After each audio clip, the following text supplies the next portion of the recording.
Hi, my name is Keith Lee, lead producer on Diablo 3. We want to thank all you folks for watching this, and props out for all you guys over at indiablo.de.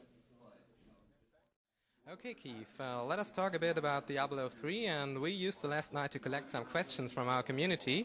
Yes. And so I would like to ask you, how will the storyline of Diablo 3 connect to the ending of Lord of Destruction, especially considering the destruction of the World Stone? So at the start of Diablo 3, the events actually happens 20 years after all the events that occur in Diablo 2. And so it's been 20 years since Diablo 2, and really the beginning of the story is the fact that evil is starting to stir in Tristram, and maybe potentially one of the first victims would be Deckard Cain, and that's really where we start. Oh. Okay, will Diablo 3 again be divided into different acts as Diablo 2, and can you make any estimate on how long it will take to play the whole game? You know, it's really tough to say that because in terms of game development, nothing is really linear. There's no way for us to say that we're 20% there because once you spend a lot of time working and iterating on the game, and one of the things about our games is the fact that we focus a lot about the quality and just ensuring that we're happy with the product as well as all of our fans. And so we may end up spending more or less time on it, but ultimately we want to ship it when it's ready. We feel that we've generated a lot of really great content, and we're really excited to share more with you in the future. Okay, so nothing is final again. Will there be, as in Diablo 2, separate games for a small amount of players on Battle.net, or a limited amount of games each for many players? Actually, can you repeat that again? Okay, so will you focus more on small groups of players playing on Battle.net, or bigger groups of players playing perhaps a limited number of games on Battle.net? I see. One of the core philosophies of our game, of course, is the fact that we want to have a great cooperative experience, and we want to ensure that all the heroes and all the characters that you play contribute and also complement all the other hero classes. And so we've been spending a lot of time trying to find the sweet spot that we feel would really work in terms of having a really great experience.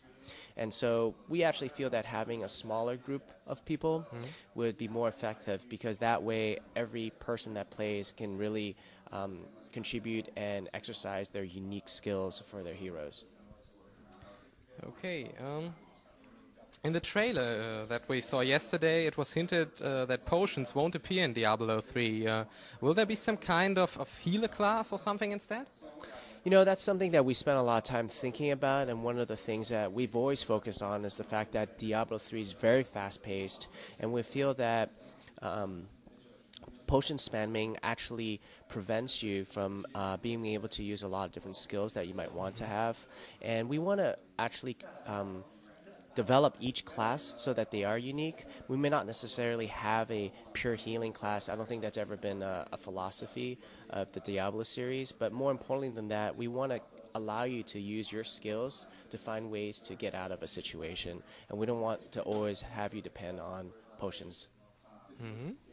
Okay, that's an interesting idea. Well, speaking of healing class and things like that, will there be a higher focus on party play in Diablo 3, or will it be possible to complete the game completely alone, as in Diablo 2? I think one of the things that's very important to us, and that's a very core philosophy of all Blizzard games, is the fact that we want you to be able to play by yourself as well to finish the single-player experience. And but of course, our priority is cooperative play. There's nothing more fun than playing with a group of your friends. And so we want to make sure that you have an awesome time. And I think that all the classes, by playing together, really helps to complement all the skills that you're using, such that it's actually a lot of fun to play with your friends. Okay. About a year ago, there was a thread in the official Battle.net forum asking users for their opinion considering changes and new stuff for Diablo 2. Was any of the information gathered in this thread used in the Diablo 3 development? Actually, I'm not very clear on the thread itself. One of the things that we do is that we do care a lot about our customers and just kind of our fan base, but you know, there's just so much stuff out there on the internet. It's really hard for us to follow everything that happens. Okay. But maybe you can give me more details on. Well, sorry, but no, I don't even have the details. But perhaps you can answer the question if there's still a Diablo 2 team and they might patch something in there. especially if we see the new BattleNet during the next year or something like that, that there might be a small patch with some changes for Diablo 2? Oh, absolutely. I think one thing that Blizzard is very focused on is ensuring that we have a very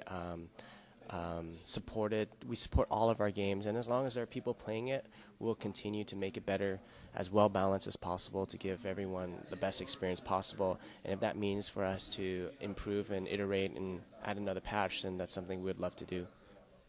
Okay. It was announced that dropped items are automatically shared between players in a party. How will this be implemented? Will it be random, or have you developed some kind of system behind it?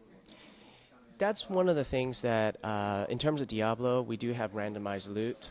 And the fact that it is different because in World of Warcraft, the loot drops are deterministic, and that means that it's more predictable in the sense that you know that what to expect when you join a raid and to go into a dungeon. In terms of our actual back-end systems of how we do the loot dropping, we're still spending a lot of time tuning it, and I think that's one of the key core areas that we'll be spending a lot of time working on until the end of development. So to answer your question, I think that there's a lot more stuff that's involved in that, and I think we could reveal a bit more later down the line. Hi, my name is Keith Lee, lead producer on Diablo 3. We want to thank all of you for watching this. For all the folks over at let me do it again. I pronounced it. Diablo.de. So I'll do it again.